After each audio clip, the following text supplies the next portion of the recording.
WhatsApp guys, कैसे हैं आप।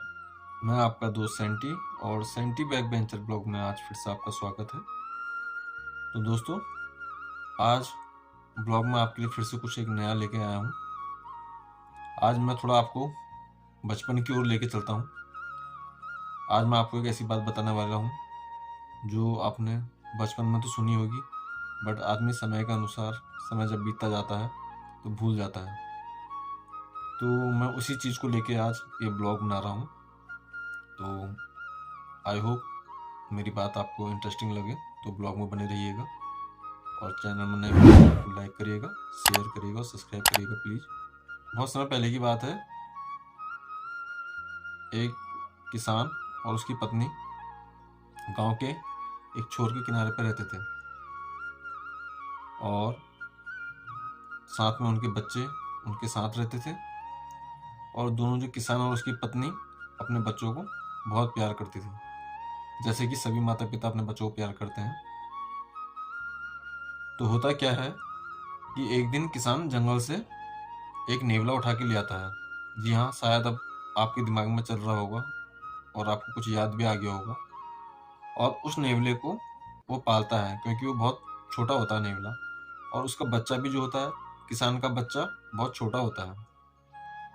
तो वो जब उसको किसान नेवले को घर पे लेके आता है तो उसकी पत्नी थोड़ा नाराज़ होती है और उससे पूछती है कि आप इस नेवले को घर में क्यों लेके आए, घर पर छोटा बच्चा है तो कभी ये उसको बहुत नुकसान पहुंचा सकता है। तो किसान ने कहा कि जैसे ये बच्चा है, जैसे हमारा बच्चा है, वैसे ही नेवले का बच्चा भी है,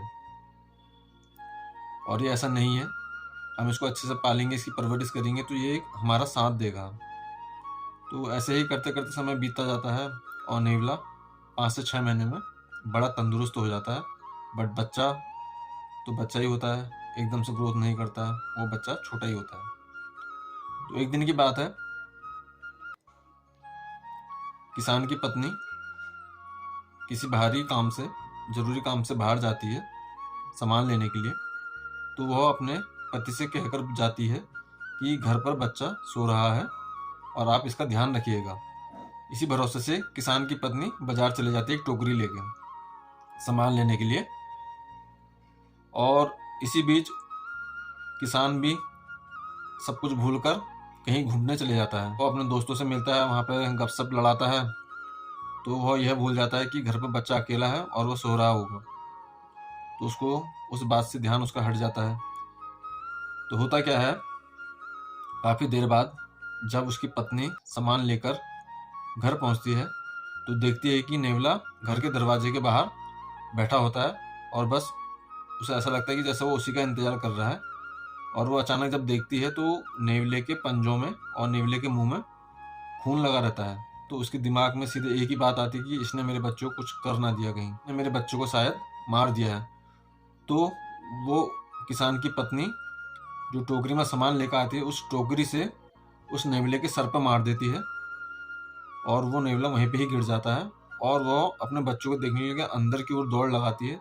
और जब वो वहाँ पर पहुँचती है पालने में, तो पालने में बच्चा बहुत आराम से सो रहा होता है। जब सो रहा होता है तो उसी के जस्ट नीचे एक सांप मरा हुआ होता है जो कि खून से लथपथ रहता है। तो उसके दिमाग में आता है और समझ जाती है कि नेवले ने मेरे बच्चे की रक्षा की और उसको बचा लिया और इस सांप को मार दिया है। इसी वजह से उस नेवले के मुंह में और पंजों में खून लगा हुआ था। तो वह नेवले को पुकारते हुए बाहर की ओर आती है। बट जब वो देखती है कि नेवला तो भारी सामान लगने से, टोकरी लगने से वहीं पर ही मर जाता है, तो उसको अपनी इस गलती का बहुत ही एहसास होता है। उसको बहुत ही बुरा लगता है कि ये मैंने काम गलत कर दिया है। तो दोस्तों, मैं ये कहना चाहूँगा कि बिना सोचे समझे उसने उस नेवले को मार दिया। तो हमें ज़िंदगी में कभी भी ये बात ध्यान रखनी चाहिए कि कोई भी कार्य करने से पहले उस बारे में एक बार सोच लेना चाहिए, समझ लेना चाहिए और जान लेना चाहिए और अपनी आंखों से देख लेना चाहिए, तभी उस कार्य को हमें करना चाहिए। और ये क्या है, अपनी समझ समझ का फेर है। तो दोस्तों, इस कहानी का शीर्षक यही था, अपनी समझ समझ का फेर। तो जो भी काम करें सोच समझ के करें। तो आज के ब्लॉग में बस इतना ही दोस्तों। आई होप कि मेरी स्टोरी आपको अच्छी लगी हो और आपकी बचपन की यादें ताज़ा हुई हो। तो प्लीज़ चैनल को लाइक करिएगा, शेयर करिएगा और सब्सक्राइब करिएगा। Thank you.